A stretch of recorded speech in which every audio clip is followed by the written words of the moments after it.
Over the past 10 years, I've had 37 different jobs, lived in 6 different states, a couple different countries, really been on the move ever since I graduated college. So right out of college, I rode my bicycle across America with a nonprofit called Bike and Build. We rode from Portland, Maine to Santa Barbara, California, helped build houses for Habitat for Humanity, rode like 70 to 100 miles a day. Got back from Bike and Build, cut off all my hair, donated it to Pantene Beautiful Lengths, which turns human hair into wigs for cancer patients. Right after that, I moved to Philadelphia with some friends from the biking trip. I got a job at a women's shoe store I did not like. That only lasted like 3 months, and then I was sick of the East Coast cold, so I moved in with a friend down in Austin who I went to college with. He was kind of living in this like artist hippie house, so rent was super cheap, even though like half the stuff in the house didn't really work. The doors were always unlocked because nobody had a key to the house. Immediately upon arriving, got a job as a barback at a jazz bar. That lasted a couple months, then worked as a barista in a hotel. That lasted a couple months, and then finally worked for AT&T, which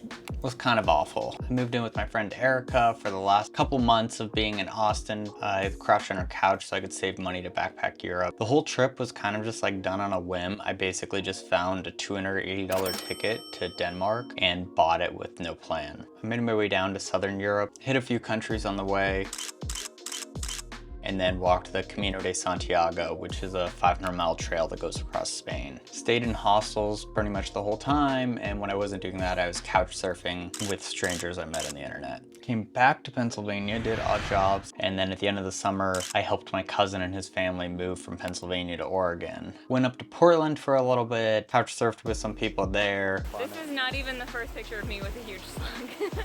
Went hiking and camping at Mount St. Helen with them until the fall, where I went back to Italy and taught English for a few months. I was teaching anywhere from 4-year-olds to 14-year-olds and had a host family to live with. It was all part of this nonprofit of getting English to rural parts of the world. While I was there, I tried to learn how to scuba dive, but my instructor didn't speak English.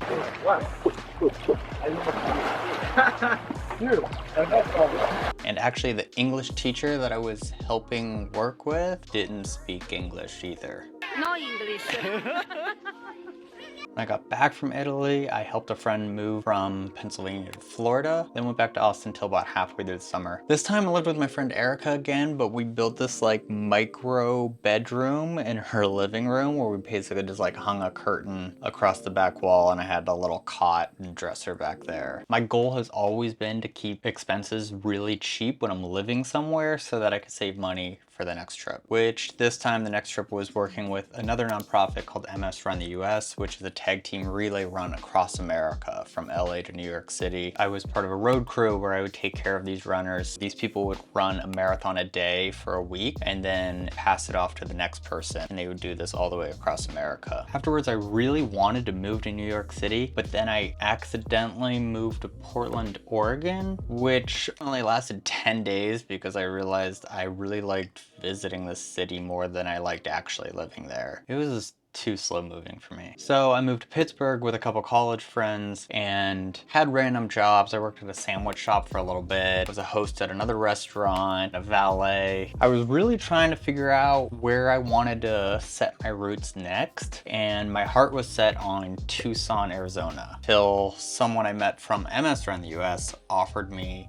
a free room in LA, which I figured free housing in LA, hard to come by. So move out to LA with no plan, hardly any money. And also living in LA, I thought I'll be able to go to the beach and do stuff all the time. Well, I was in Studio City and public transit is kind of non-existent, and I only had a bicycle, which is even more of a trek. So I was there for about 2 months, worked in the office at a jewelry company, decided I wanted to spend my 26th birthday in Joshua Tree. So I packed up my bicycle and rode from LA to Joshua Tree, went camping for a couple nights, and then continued on to Phoenix and then down to Tucson. Stayed there for a couple weeks, then flew to New York and helped work a jewelry show with this company that I'd been working for previously. Went back over to Europe together. I went to visit the host family that I used to live with when I was teaching. Went to Venice, Florence, Barcelona. Came back, and this summer once again worked for MS Run the US. Later helped a friend move to San Diego, then found myself back in Austin once again. again. I've worked a few random jobs, bar backing again, valet. At some point within all of this, I got my Italian dual citizenship. There's a video on my channel describing all of that. The whole process took like 3 years. Around this time, I cut off all my hair again and donated it for the second time. Got a job with the Four Seasons as a valet, and this was probably the longest job that I've had. I stayed there for about 3 years. However, during this time, I still managed to take some trips. I went over to Italy again, this time to Sicily, got to meet some distant relatives, one of which was a 94-year-old Catholic monk who'd been in the same monastery for the past 70 years, which to this day is the coolest person I've ever met in my life. Also working for the Four Seasons, you get 5 comp nights a year, so you can stay at any Four Seasons in the world for free. So I'd been dating a girl for like 2 months and then decided to take her to the Bahamas, and we stayed at this amazing ocean view suite. Something I could never afford in real life. Later went over to Cambodia and Thailand, volunteered with this nonprofit called Red Road Foundation in Cambodia, which helps educate kids in rural parts of the country. I did want to go to Vietnam, however I got bit by a mosquito and got dengue fever, which is basically your platelet levels drop really low, so it feels like you don't have any energy or oxygen in your blood, and there's like a 2% chance of getting internal bleeding and dying, so you have to get blood work done every day, and I was taking pictures of this and sending it back to my cousin who was in med school. Also, blood work in Cambodia cost $1.62. And when they took it, they were like, oh, you have dengue and a little bit of salmonella. So apparently I had salmonella poisoning at the same time, which kind of explained a lot of what I was experiencing during that time. When 2020 hit, just before COVID wiped over the US, I ran the Austin Marathon. Then was, of course, laid off from my job because I worked in hotels. Once my lease ended in Austin, I tried to ride my bicycle from Austin up to Pennsylvania. However, I tried to do this in July during a heat wave in Texas, and I got heat exhaustion and almost died. After about a week and like 350 miles on the road, I decided to call it quits. Flew up to Pennsylvania, lived with my parents for a few months, and then I eventually found a workaway program in Hawaii. Workaway is where you can work in exchange for food and housing. So I was working like 20 hours a week in exchange for a free place to stay and free food right across the street from the ocean. Hawaii at this time was absolutely pristine because no tourists were allowed. When I got there, I had to quarantine for 14 days. Quarantine, like the National Guard comes to check on you randomly within 14 days, and if you're not there, then there's a warrant out for your arrest. So because of that, nobody was really visiting the island, and all the trails and beaches were completely empty. I lived in a bus in the backyard of this kind of like hippie commune place, had an outdoor shower, we had a beat up Toyota Corolla that we could all use. Fine craftsmanship this vehicle is. There's maybe like 10 of us that lived there at the time. And then every so often, to get extra money, I would install windshields with the windshield company on the island. Came back to the mainland, helped some friends move from Massachusetts to Rhode Island, which I'm starting to realize that I'm always helping friends move to different parts of the country for some reason.